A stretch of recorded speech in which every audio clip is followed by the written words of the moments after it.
Hello students, कैसे आप सब लोग? उम्मीद करता हूँ बिल्कुल ठीक होंगे। मैं doctor Pawan Oberoi, former principal of Vidyottama girls PG college Khatauli district Muzaffarnagar. Students, इससे पहले मैं 2014, 15, 16 का प्रिंसिपल्स ऑफ मार्केटिंग का सीसीएस यूनिवर्सिटी मेरठ का मैं क्वेश्चन पेपर आपसे डिस्कस कर चुका हूँ, सॉल्व करवा चुका हूँ। आज इस वीडियो में मैं सीसीएस यूनिवर्सिटी मेरठ का प्रिंसिपल्स ऑफ मार्केटिंग का 2017 का क्वेश्चन पेपर आपसे डिस्कस कर रहा हूँ। और 2016 से लेकर के 2020 तक के जो भी 5 साल के क्वेश्चन पेपर मेरे पास अवेलेबल हुए हैं, तो वो ऐसे ही हुए हैं जो दोनों हिंदी इंग्लिश में सेम है। ठीक है, क्योंकि इंग्लिश मीडियम वाले स्टूडेंट्स की ये थोड़ी सी शिकायत थी कि सर हिंदी मीडियम में ही क्वेश्चंस करा रहे हैं, तो मेरे को जैसा भी मैटर अवेलेबल मैं कर पाता हूँ या मैटर रेडी कर पाता हूँ, तो मैं उसके हिसाब से ही स्टूडेंट्स को प्रोवाइड करा देता हूँ। ठीक है, तो इंग्लिश मीडियम के बच्चों की शिकायत को ध्यान में रखते हुए मैंने इंग्लिश मीडियम और हिंदी मीडियम दोनों में तैयार किया है, और मैं इंग्लिश मीडियम में भी बहुत सारी चीज़ें आपको अवेलेबल करवाऊंगा। तो चलिए स्टूडेंट, डिस्कस करते हैं सीसीएस यूनिवर्सिटी मेरठ का 2017 का प्रिंसिपल्स ऑफ मार्केटिंग का पेपर। तो फर्स्ट क्वेश्चन है, ट्रेडमार्क का पंजीयन है, तो ऑप्शन नंबर ए करेक्ट है, अनिवार्य। क्वेश्चन नंबर 2, ब्रांड का पंजीयन है, तो ऑप्शन सी करेक्ट है, ऐच्छिक। क्वेश्चन नंबर 3, जब पैकिंग पर लिखे शब्द, रंग, डिजाइन की जांच की जाती है तो इस जांच को जाना जाता है, तो ऑप्शन नंबर डी करेक्ट है, दृश्यगत परीक्षण, इंग्लिश में बोलते हैं विजुअल टेस्ट। क्वेश्चन नंबर 4, आवश्यक वस्तु अधिनियम में पारित किया गया है, तो ऑप्शन नंबर सी करेक्ट है, 1955 में। ठीक है, क्वेश्चन नंबर 4, वारंटी का विचार डैश के सिद्धांत पर आधारित है, तो ऑप्शन नंबर बी करेक्ट है, विक्रेता सिद्धांत सावधान के आधार पर। ठीक है, इंग्लिश में सेलर बिवियर बोलते हैं, बिवियर को हम हिंदी में सावधान बोलते हैं। क्वेश्चन नंबर 6, उत्पाद जीवन चक्र की अवस्थाएं होती हैं, तो स्टूडेंट हालांकि यूनिवर्सिटी की जो आंसर की है उसमें 4 आंसर दिया हुआ है कि 4 होती हैं, बट मैं आपको ये चीज बता दूं कि 6 होती हैं। ठीक है, किसी किसी बुक में जो है 4 दे रखी है, इवन फिलिप कॉटलर तक की बुक में भी 4 ही दे रखी है, बट एक्चुअली किसी किसी बुक में 6 भी दे रखी होती हैं। तो हम एक्चुअली जो आंसर है, यूनिवर्सिटी ने 4 दे रखा है, बट हम 6 मान के चलते हैं। ठीक है, जैसे फर्स्ट होता है आपका इंट्रोडक्शन, सेकंड होता है आपका ग्रोथ, थर्ड होता है मैच्योरिटी, फोर्थ होता है सैचुरेशन, फिफ्थ होता है आपका डिक्लाइन, और सिक्स होता है ऑब्सोलेंसिस। तो इस तरीके से 6 प्रोडक्ट लाइफ साइकिल की स्टेजेस होती हैं। ठीक है, तो यहाँ पे जो 6 आंसर है वो बिल्कुल करेक्ट माना जाएगा। चलिए, क्वेश्चन नंबर 7, उत्पाद जीवन चक्र किसी उत्पाद के विक्रय इतिहास की विभिन्न अवस्थाओं को जानने का प्रयास कथन किसका है, तो ये जो स्टेटमेंट है ये दिया है, ऑप्शन नंबर बी करेक्ट है, फिलिप कॉटलर ने। ठीक है, फिलिप कॉटलर जो है फादर ऑफ मार्केटिंग है, ध्यान रखना, मैं कई बार आपसे बता चुका हूं। क्वेश्चन नंबर है आपका 8, निम्नलिखित में से कौन सा कदम, इंग्लिश में स्टेप बोलते हैं कदम को, उत्पाद जीवन चक्र के विस्तार हेतु उठाया जा सकता है, तो देखिए तीनों ही है, उत्पाद संशोधन भी है, नवीन बाजार भी है, और नवीन उपयोग भी है। सही आंसर है ऑप्शन नंबर डी, उपयुक्त सभी। क्वेश्चन नंबर 9, उत्पाद की प्रत्येक अवस्था में एक भिन्न रीति नीति की आवश्यकता होती है, ये वाक्य है, ये वाक्य बिल्कुल सत्य है। ठीक है, ऑप्शन नंबर ए करेक्ट है। क्वेश्चन नंबर 10, अधिकांश नवीन उत्पाद रहते हैं, तो ऑप्शन नंबर बी करेक्ट है, असफल। ठीक है, क्वेश्चन नंबर 11, नवीन उत्पाद विकास से आशय, जो न्यू प्रोडक्ट डेवलपमेंट होता है उसका क्या मतलब है, तो उत्पाद पंक्ति में नवीन उत्पाद को जोड़ना भी है, पुराना जो प्रोडक्ट है उसमें सुधार करना भी होता है, और जो कस्टमर का सेटिस्फेक्शन है उस पर बल देना भी है। ठीक है, सही आंसर है ऑप्शन नंबर डी, उपयुक्त सभी, all of the above. Question number 12, डब्ल्यूजे Stanton के अनुसार मूल्य निर्धारण प्रक्रिया के चरण हैं, तो ऑप्शन नंबर बी करेक्ट है, 6। क्वेश्चन नंबर 13, जब किसी उत्पाद की मांग की लोच फिल द ब्लैंक है तो मूल्य परिवर्तन का क्रय की मात्रा पर कोई प्रभाव नहीं पड़ता। तो सही आंसर है ऑप्शन नंबर ए, पूर्ण बेलोस्टा, परफेक्टली इनलेस्टिक। क्वेश्चन नंबर 14, मूल्य विहीन प्रतिस्पर्धा को फिल द ब्लैंक के मिश्रण के रूप में समझा जाता है। तो ऑप्शन नंबर सी करेक्ट है, मूल्य एवं संवर्धन। ठीक है, इंग्लिश में बोलते हैं price and promotion. Question number 15, जब डालडा रिफाइंड का उत्पादक इसका मूल्य 399 रुपए रखता है तो ऐसी मूल्य नीति को कहते हैं। तो सही आंसर है ऑप्शन नंबर बी, मनोवैज्ञानिक मूल्य निर्धारण।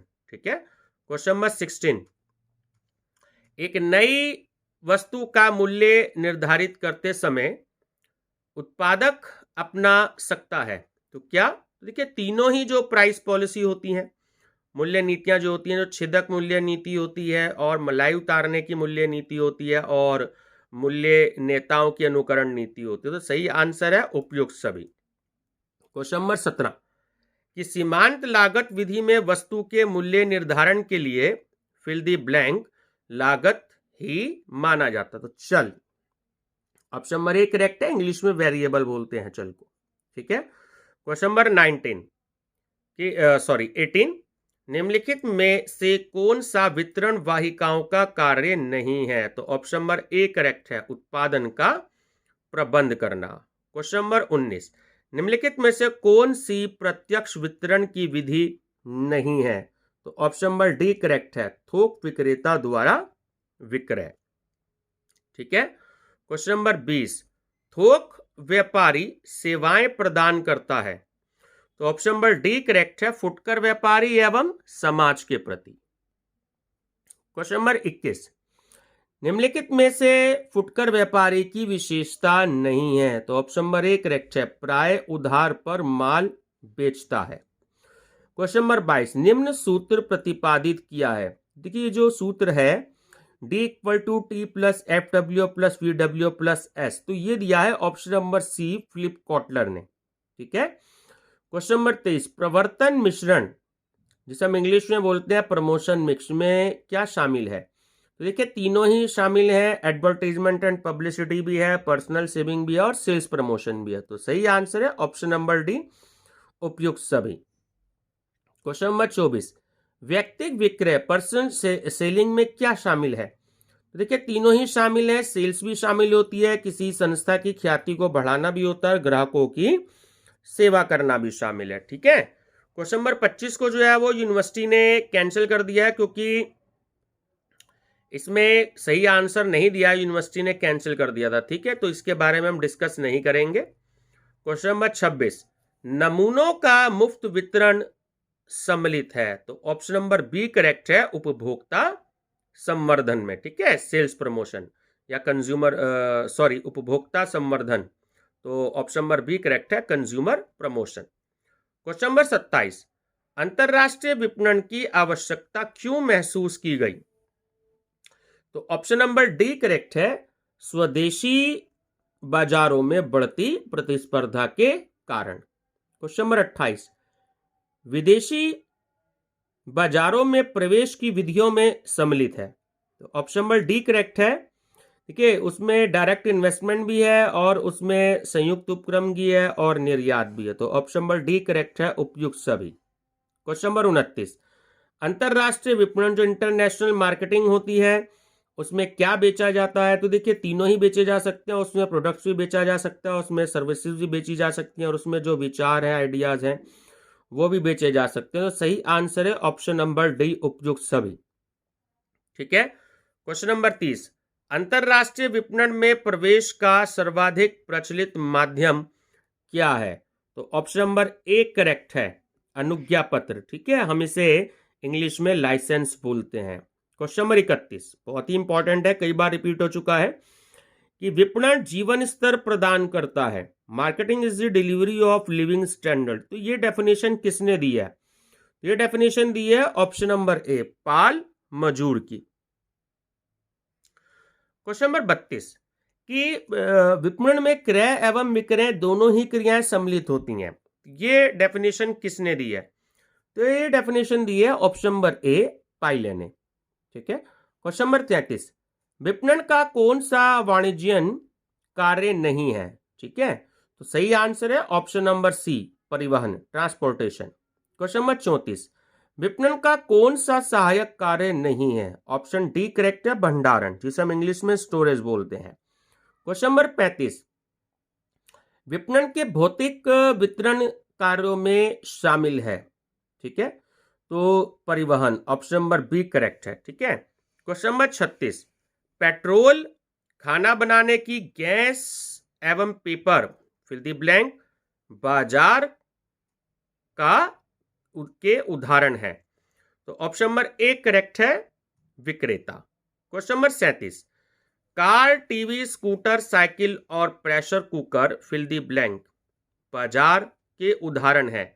तो देखिए ये ऑप्शन नंबर सी करेक्ट है, विक्रेता और क्रेता दोनों के ही उदाहरण है। ठीक है, क्वेश्चन नंबर 38, निम्नलिखित में से कौन मध्यस्थों के वर्ग में शामिल नहीं है? तो ऑप्शन नंबर सी करेक्ट है, विज्ञापन एजेंसियां।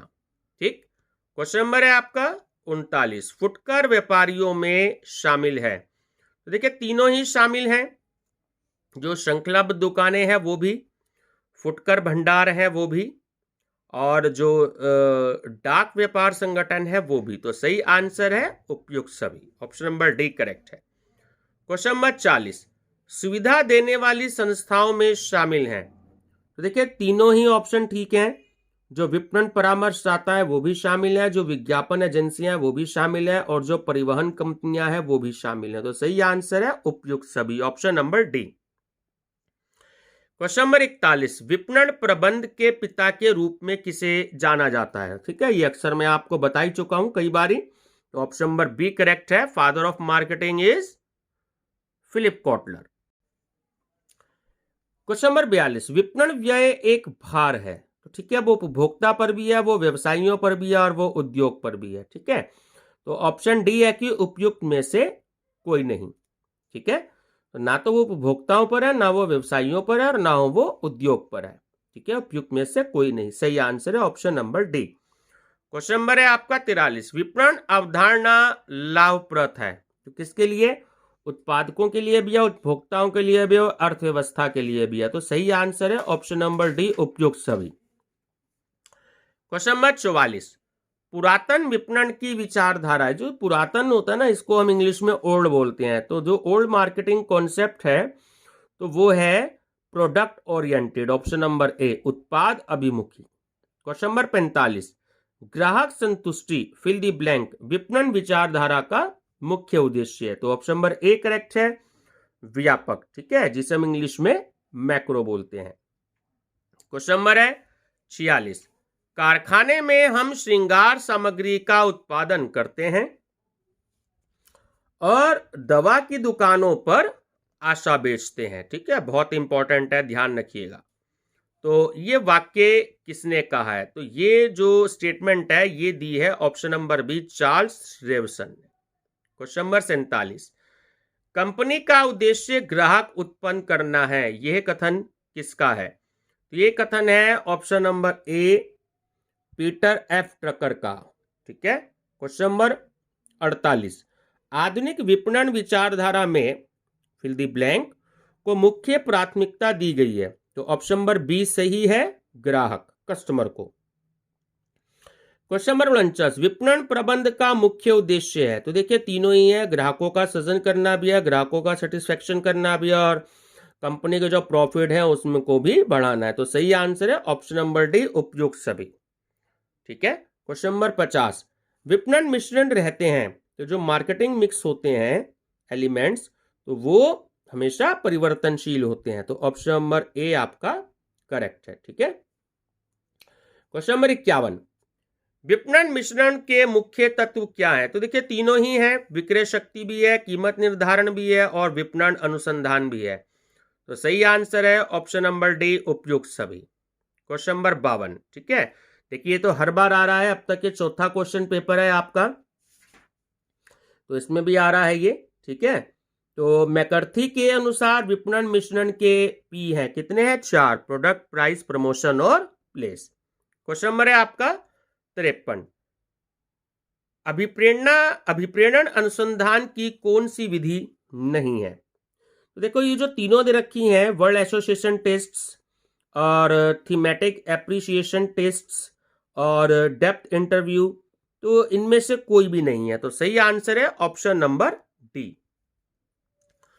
क्वेश्चन नंबर 54, विपणन अनुसंधान का आधार है। तो देखिए विपणन अनुसंधान के आधार दोनों ही हैं, जो गुणात्मक सूचना है वो भी और संख्यात्मक सूचना है वो भी। ठीक है, सही आंसर है option number C.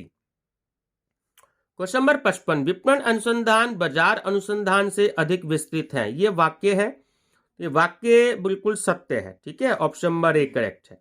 Question number 56, छोटे संगठन के लिए कौन सा विपणन संगठन उपयोगी है? तो सही आंसर है ऑप्शन नंबर सी, कार्य अभिमुखी, फंक्शन ओरिएंटेड। क्वेश्चन नंबर 57, उत्पाद अभिमुखी विपणन संगठन फिल द ब्लैंक खर्चीला है। तो जो उत्पाद अभिमुखी जो विपणन संगठन है वो कम खर्चीला होता है। ऑप्शन नंबर ए करेक्ट है। क्वेश्चन नंबर 58, एक छोटे उपक्रम के विक्रय संगठन के विभागीकरण हेतु किस आधार का आप उपयोग करेंगे? तो ऑप्शन नंबर बी करेक्ट है, कार्यों के आधार पर। ठीक है। क्वेश्चन नंबर 59, विपणन संगठन का मुख्य उद्देश्य कौन सा है? तो ऑप्शन नंबर डी करेक्ट है कि विक्रय कर्मचारियों की विक्रय क्रियाओं को नियंत्रित करना। ठीक है, सही आंसर है option number D. Question number 60, रेखा एवं कर्मचारी विक्रय संगठन में विशिष्टीकरण संभव है। तो ये वाक्य है सत्य, ऑप्शन नंबर ए करेक्ट है। क्वेश्चन नंबर 61, पर्यावरण में एक ही चीज स्थायी है और वो है परिवर्तन। ठीक है, देखिए ये भी रिपीट क्वेश्चन है। और तो ये कथन किसने बोला?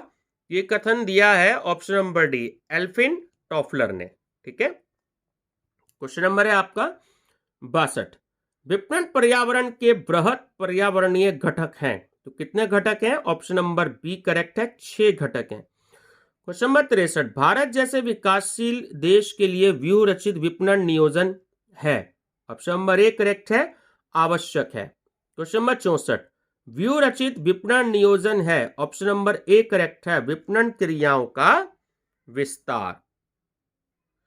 क्वेश्चन नंबर 65, बाजार विभक्तीकरण बाजारों को टुकड़ों में विभाजित करने की नीति है ताकि उस पर विजय प्राप्त की जा सके। तो ये कथन किसका है?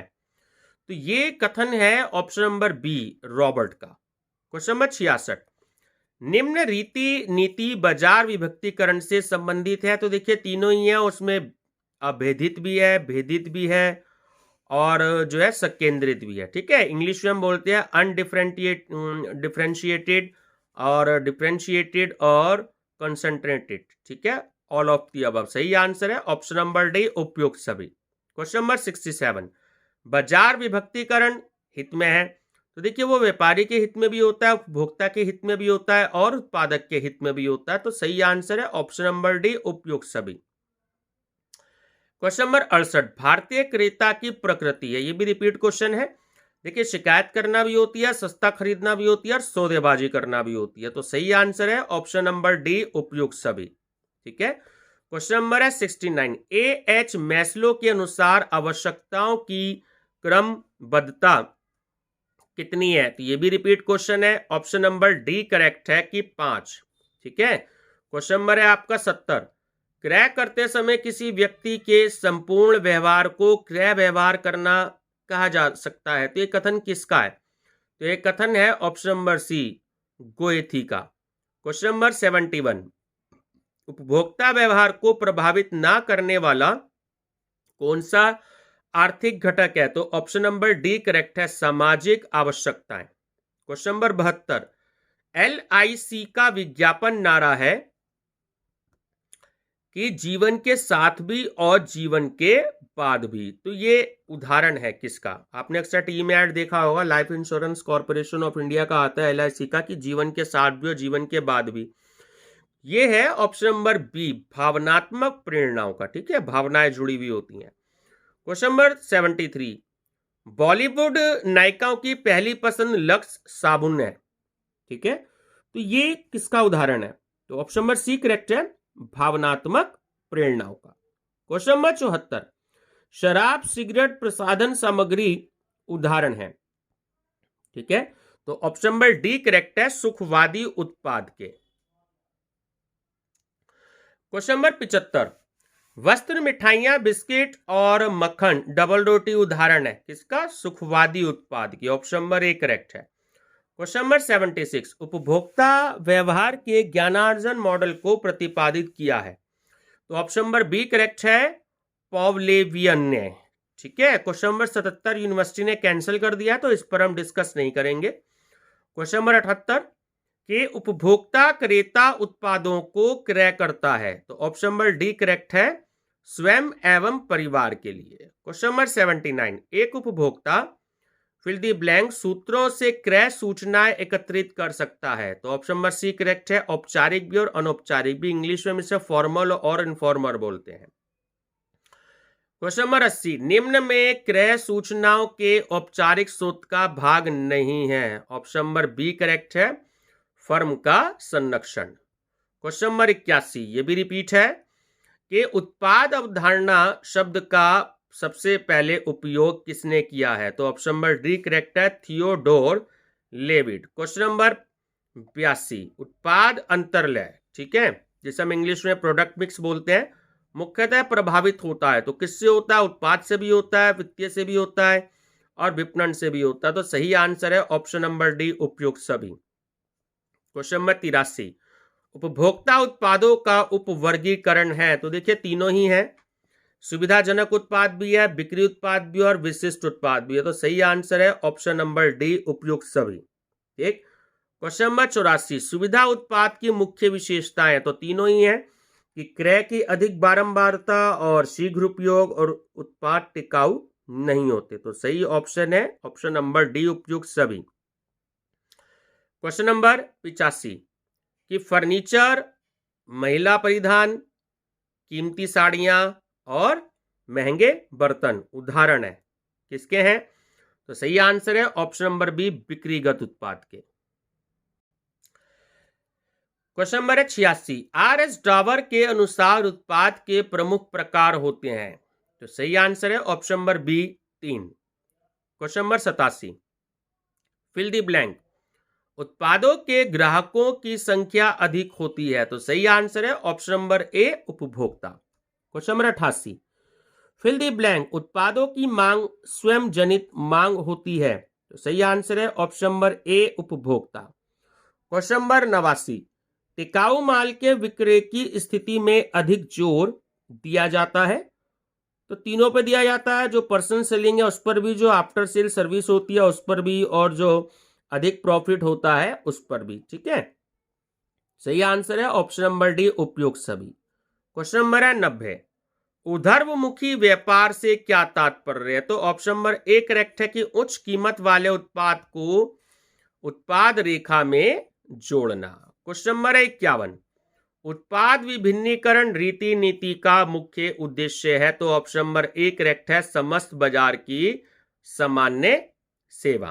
ठीक है, क्वेश्चन नंबर है 92, बाजार विभक्तीकरण रीति नीति का मुख्य उद्देश्य है। तो सही आंसर है ऑप्शन नंबर बी, सीमित बाजार की विशेष सेवा। क्वेश्चन नंबर है 93 कि निम्नलिखित में से कौन सा लाभ उत्पाद सरलीकरण के लाभ के रूप में नहीं समझा जाता है। तो ऑप्शन नंबर सी करेक्ट है, औद्योगिक अस्थिरता में वृद्धि। ठीक है, क्वेश्चन नंबर है आपका 94, लेबलिंग है। तो ऑप्शन नंबर ए करेक्ट है। देखिए लेबलिंग जो होती है वह अनिवार्य होती है, कंपलसरी होती है। क्वेश्चन नंबर 95, सर्वाधिक व्यापक क्षेत्र है। तो ऑप्शन नंबर ए करेक्ट है, पैकेजिंग का जो होता है वो सर्वाधिक व्यापक क्षेत्र होता है। क्वेश्चन नंबर 96, जब एक उत्पादक एक वर्ग की समस्त वस्तुओं को एक ही ब्रांड नाम देते हैं तो उसे कहा जाता है। ठीक है, तो सही आंसर है ऑप्शन नंबर बी, पारिवारिक ब्रांड। क्वेश्चन नंबर 97, जब एक उत्पादक अपनी निर्मित सभी वस्तुओं के लिए एक ब्रांड नाम का प्रयोग करता है तो वो जाना जाता है। देखिए इसमें दोनों हैं आंसर, ऑप्शन नंबर ए भी करेक्ट है, पारिवारिक ब्रांड, और ऑप्शन नंबर बी भी करेक्ट है, अम्ब्रेला ब्रांड। ठीक है, ध्यान रखेंगे। ऐसे क्वेश्चन नंबर 98, ब्रांड में एक उत्पादक द्वारा वस्तु का कम मूल्य निर्धारित किया जाता है। तो ऑप्शन नंबर बी करेक्ट है, लड़ाकू। ठीक है, fighting. Question number 99, Tata brand नाम साबुन, टाटा ब्रांड नाम साबुन truck, diesel, engine, shampoo, coconut hair oil आदि के लिए प्रयोग किया जाता है। तो ये उदाहरण है। तो देखिए, ये भी ए ऑप्शन भी ठीक है और सी ऑप्शन भी ठीक है। पारिवारिक ब्रांड का भी है और अम्ब्रेला ब्रांड का भी है। ठीक है, तो दोनों ही आंसर ठीक है। और लास्ट क्वेश्चन है कि ब्रांड में ट्रेडमार्क शामिल होते हैं लेकिन ट्रेडमार्क में ब्रांड शामिल नहीं होता है। ये कथन कैसा है? तो ये कथन है सत्य है। ठीक है, ऑप्शन नंबर ए करेक्ट है। तो स्टूडेंट्स, ये था आपका सीसीएस यूनिवर्सिटी मेरठ का प्रिंसिपल्स ऑफ मार्केटिंग का 2017 का क्वेश्चन पेपर। और मैं आपको 2020 तक के ऐसे ही सॉल्व करवाता रहूंगा। अभी मैं कॉर्पोरेट अकाउंटिंग के भी स्टार्ट करूंगा, फिजिकल स्पोर्ट्स के भी करूंगा, और जनरल अवेयरनेस, भारतीय संस्कृति और राष्ट्रीय गौरव। ठीक है, और फिजिकल स्पोर्ट्स के BCom first year, second year, third year, BA, BCom, BSc तीनों में जो आता है वो सारे क्वेश्चन पेपर मैं अपने पास अवेलेबल कर चुका हूं। तो वो मैं डेली आपसे जो है 2-3 क्वेश्चन पेपर डिस्कस करूंगा। वीडियो पसंद आई तो स्टूडेंट्स लाइक, शेयर, सब्सक्राइब जरूर करिएगा। और जिन्होंने इससे पहले के क्वेश्चन पेपर्स ना देखे हों, जैसे ऑडिटिंग का 2013 से है, अभी प्रिंसिपल्स ऑफ मार्केटिंग का भी मैं 2013 का पेपर अपलोड करूंगा। तो जिन स्टूडेंट्स ने ना देखा हो तो मेरा channel study with doctor Pawan Oberoi subscribe करके जरूर देखें। प्लेलिस्ट में आपको सारी वीडियोस अवेलेबल हो जाएंगी। कोई भी सजेशन हो स्टूडेंट्स तो वो आप मेरे को कमेंट बॉक्स में दे सकते हैं। Thank you students.